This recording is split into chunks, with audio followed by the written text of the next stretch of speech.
first YouTube episode. It might be the last one. I don't know. We'll see where life takes me. Anyway, so I've embarked on a journey of building a little home in the rural areas. I grew up believing that if you go to school and you go to university and you get your degree and you start working, that you'll be able to qualify for a mortgage and buy a cute house in the suburbs, have a spouse, kids, pets, the whole shebang. Reality has said otherwise, but that's all right. I've done what quite a few people in our generation are doing, and that is getting land in the rural areas and building a house there. I happen to work in a town that's considered a rural town here in the Eastern Cape, so it makes it much easier for me to embark on this journey.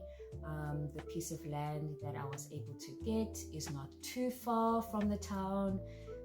The commute is not that long, so it just worked out for the best for me. So yeah, the purpose of this video is for me to just show the process of how you go about building a house in the rural areas. If anyone else is thinking of doing this, hopefully I can inspire you. Hopefully it will be a video that gives guidance, some tips. But yeah, the whole aim is that for people in my generation to not lose hope. Life is expensive, things are not going the way that we thought that maybe it would go. The struggle is real. So hopefully this can be an inspiration for others. I happened to find my piece of land on Facebook Market. Please, if you're going to go through this route, be aware of scammers. There are a lot of scammers out there. I was very fortunate enough to find a good family. Process that you meet up with the chief or the leader of that area and the family that you buy the land from. The relevant papers will be signed and stamped, and everyone will just be aware that now this is your land. Obviously, the pricing of land will differ depending on what area you're in. Most of the time it ranges between 40 and 60k. The further away you go from town, it can be more affordable. The closer you are in town, it can even go up to 100,000. It all varies. But yeah, it's still definitely way cheaper than trying to find a piece of land in the suburbs or just in town in general. But yeah, the next step is to then actually get yourself a builder, get yourself people that are going to fence your space. If it's not fenced already, get yourself quotations and start ordering your material. Quick side note, I'm still not done with my project. You will see by the end of the video how far I've gone, but I will be sharing prices with you on how much things are. Nazi big girl things. Don't worry, I was available, don't worry. Relax.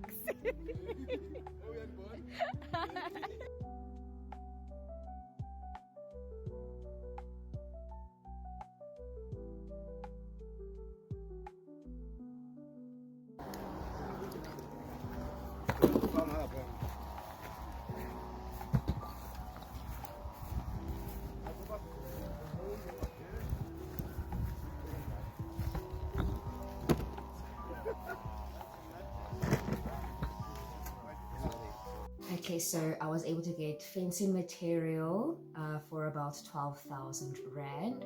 Fencing all depends on the quality of the wire you want to use and also the height. I feel like the taller the better, but you will see according to your needs and your means.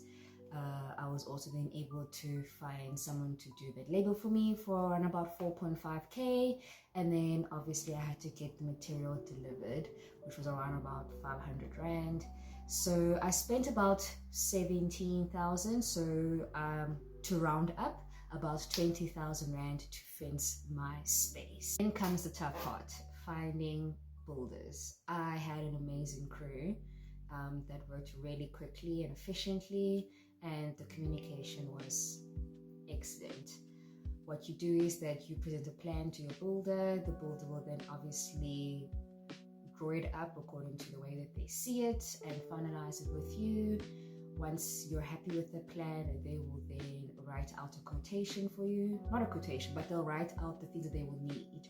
And then you'll take that plan and go to the building material shops, the hardwares. I forgot that word. You'll go to the hardwares. I went to 3 different hardwares so that I can compare prices, and they're more or less the same. So choose one that is closest to your land, choose one that's affordable, but also choose one that has quality bricks specifically. But yeah, quality is important. So my quotation for the material that I needed landed up being around about 80,000 rand, and I have built a 1-bedroom house. So it's a bedroom, a kitchen and a lounge, and a little bathroom. So be prepped for that. Obviously, the more rooms there are, the more money it's going to be. A lot of people like to build 2-roomed houses or 3-roomed houses, and so it ranges about that price. And then obviously there's labor. Labor will definitely depend on the person that you get. I ended up spending about 30,000 rand on labor. And that was from starting off the foundation all the way through to roofing. And also it included their lunch money.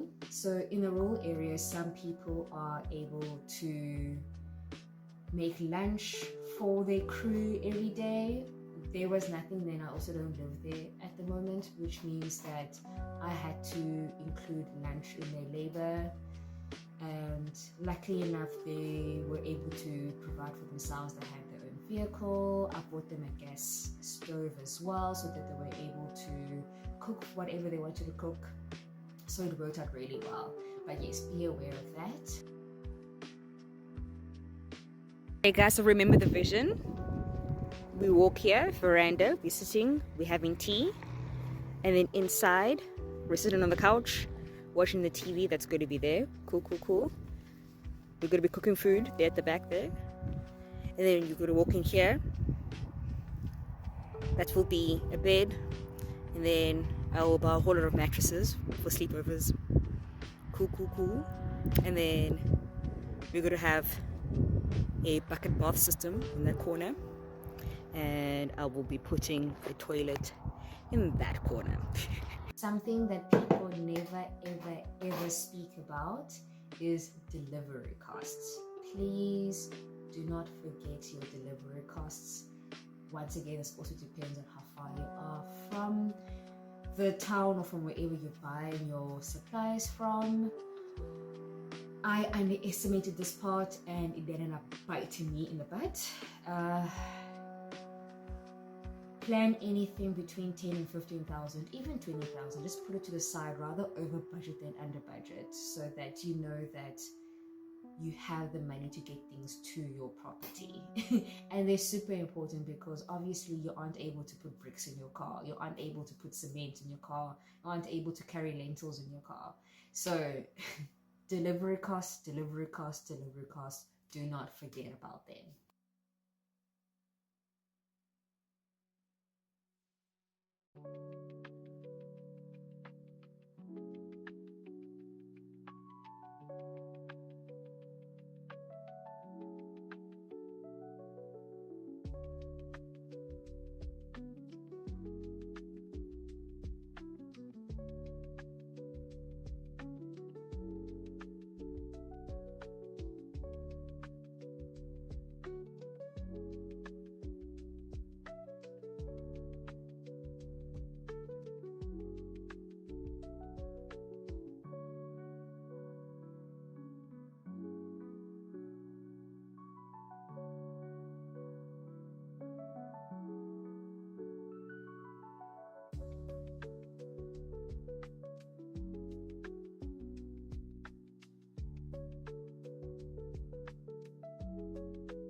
One last thing that I want to end off with is always prep for disasters.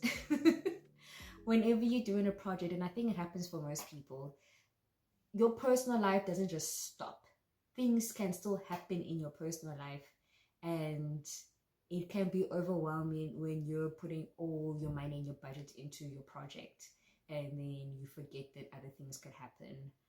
What happened to me is that I hit a rock with my car, it cracked my radiator, I had to get my radiator replaced.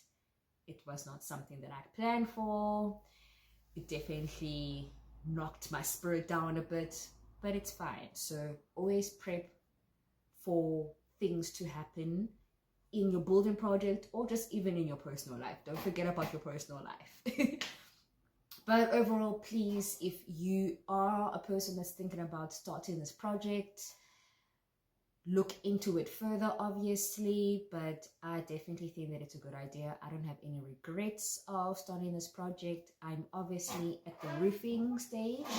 I still have quite a bit to go. I will probably give an update when I get the electrical work done, when I get the plastering done, when I get the doors and windows in, and when I finally move in. Hopefully within the next year.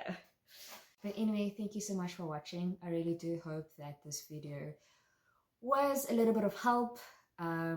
It's not much, obviously, because I'm not far in my project, but it is definitely a start. So yeah, stay encouraged.